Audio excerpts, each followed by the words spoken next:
शेतकरी बंधूंनो, मागच्या आठवड्यामध्ये पडलेल्या मोठ्या प्रमाणात पावसामुळे द्राक्ष बागायतदारांच्या तोंडचे पाणी पळाले होते. परंतु द्राक्ष बागायतदार आपला एकदम चांगला हुशार आणि अभ्यासू असल्यामुळे पडत्या पावसात पाऊस उघडल्यानंतर जे जे काही रोग व्यवस्थापनासाठी शिफारशीत गोष्टी होत्या ते शेतकऱ्यांनी पाऊस उघडल्यानंतर किंवा पाऊस पडण्याच्या अगोदर केलेले असल्यामुळे आज आपण बागेमध्ये फिरत असताना आपल्यालाही जाणवते की द्राक्ष बागांना कुठलाही रोग किंवा किडीचा प्रादुर्भाव झालेला नाही. याचं सर्वस्वी श्रेय द्राक्ष बागायतदारांच्या काटेकोर व्यवस्थापनाकडे जातं. तर मित्र, आपण आता ज्या बागेमध्ये आहोत या बागेमध्ये मागच्या 2 दिवसापूर्वीच सपकेन झालेला आहे. कारण सपकेन म्हणजे आपणा सर्वांना माहितीच आहे, 5 पानावरती शेंडा खुडला जातो. फक्त आपल्याला आता या बागेमध्ये असं करायचं आहे की आता दिवस आपल्याकडे फार थोडे आहेत.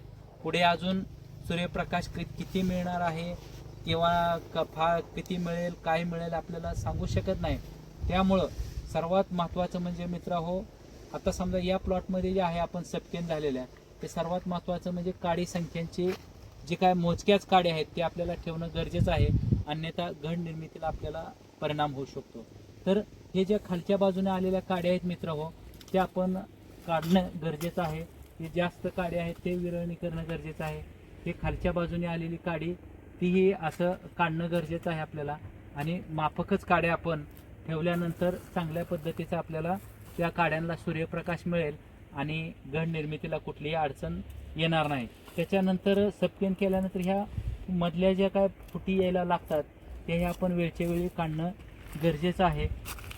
तर मित्र हो, आता इथं पण हे ज्या जास्त काड्यांची संख्या एकाच जाग्याला असेल तर ती थोडी आपण कमी करणं हे महत्त्वाचं आहे आपल्याला. तरी आता आहे व्यवस्थित. आता हे झाड आहे, या झाडावरती आपल्याला काडी संख्या मोठ्या प्रमाणात जास्त दिसत आहे. तर जिथं जिथं आपल्याला काड्यांची संख्या दाट आहे ती आपण विरळ करून घ्यावी, जेणेकरून सर्व काड्यांना सूर्यप्रकाश चांगला मिळेल आणि काड्यांची जाडी वाढून आपल्याला घड निर्मिती होण्यासाठी कोणत्याही प्रकारची अडचण येणार नाही. तर मित्र हो, काड्यांची विरळणी म्हणजे किंवा सुटसुटीत काड्या ठेवल्यानंतर सर्वात महत्त्वाचं आता इथून पुढं म्हणजे आत्ताचं जे वातावरण आहे ते माझ्या माहितीप्रमाणे डावणी मिल्ड्यूसाठी तसं पोषक नाही आहे. परंतु बुरशीजन्य करपा किंवा जीवाणूजन्य करपा येण्याची शक्यता राहते. शेतकरी बंधूंनी तर सर्वच गोष्टी केलेल्याच आहेत.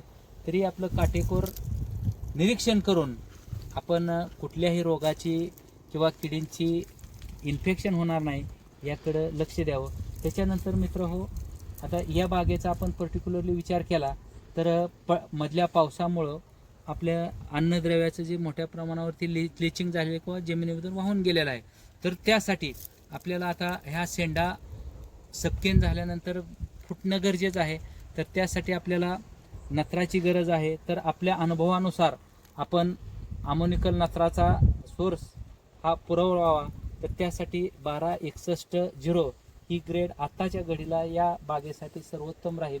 आणि शेतकऱ्यांनी आपल्या अनुभवानुसार 1261-0 या खताची मात्रा त्या वाढीकडे लक्ष ठेवून द्यावं, जेणेकरून वाढ ही मापात राहील आणि घड निर्मितीलाही कुठली अडचण होणार नाही. त्यानंतर मित्र हो, जे काय तुम्ही घड निर्मितीसाठी किंवा घड निर्मितीला पोषक असणारे जे घटक म्हणजे सायटोकायनिन वाढण्यासाठी 6BAची फवारणी करणं किंवा तुम्ही युरॅशिलची फवारणी घेता तर ह्या शिफारसीत डोसप्रमाणे वेळोवेळी घेत राहा. आणि चांगल्या पद्धतीची इथून पुढं काडी कशी वाढेल, कुठलेही डावणी असेल का बोरी असेल करपा असेल याची बाधा न होता चांगल्या पद्धतीनं काडी कशी तयार होईल सपकेन नंतरची पुढं, तर यापुढं आपण तुम्ही चांगल्या पद्धतीनं लक्ष द्या. आतापर्यंत तुम्ही चांगल्या पद्धतीनं तुमची द्राक्ष बागा या सांभाळलेल्या आहेत. इथून पुढेही आपण चांगल्या पद्धतीने सांभाळूयात की जेणेकरून फळ छाटणीला घड निर्मितीसाठी आपल्याला कोणत्याही पद्धतीची अडचण येणार नाही. धन्यवाद.